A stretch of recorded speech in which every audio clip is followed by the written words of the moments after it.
Mabuhay! From the office of the Vice Mayor, Kian Saka! Mabuhay! Lakas Babulan!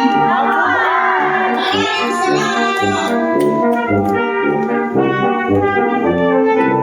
Mag-award na po tayo ng mga recognition. Alright?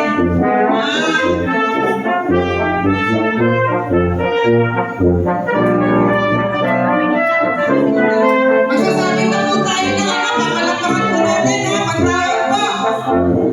Alright! Ang unang nagpapito dito, Atty. Agnes Marilen! Mag-award po sa Office of the Mayor of Torres sa atin!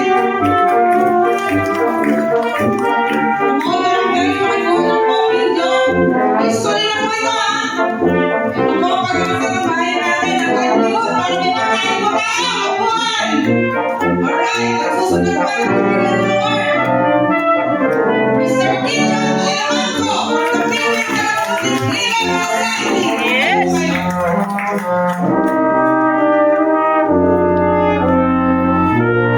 Thank you. Alright, ang susunod po na ating inventor na representative from Mr. and Mrs. Dr. Anacleto Argalosa. Boxing for Tilapia! Ito na po ang ating mga isda. Alright, maraming salamat po. Ang susunod po ay si Mr. Noel Noble. Alright, civil engineering sa CSO po. Engineering, chemical engineering po. Maraming salamat po. Ang susunod po ay, meron pa po ang susunod.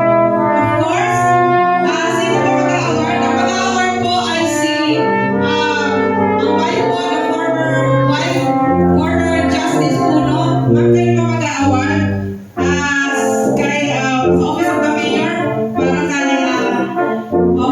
Leadership Award kay Mayor Joy Belmonte.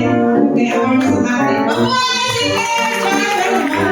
Mabuhay! Thank you, attorney sa atin. Thank you so much. Sa larangan ng Arts of Leadership.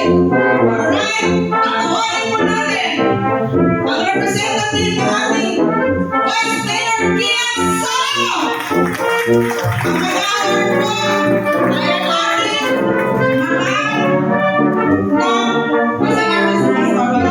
Senator Manji Puno. Alright, ang honor board please for the history. Mabuhay ang Vice Mayor Saka! Mabuhay! 5 UP. UP, move UP. Sige, man. Okay.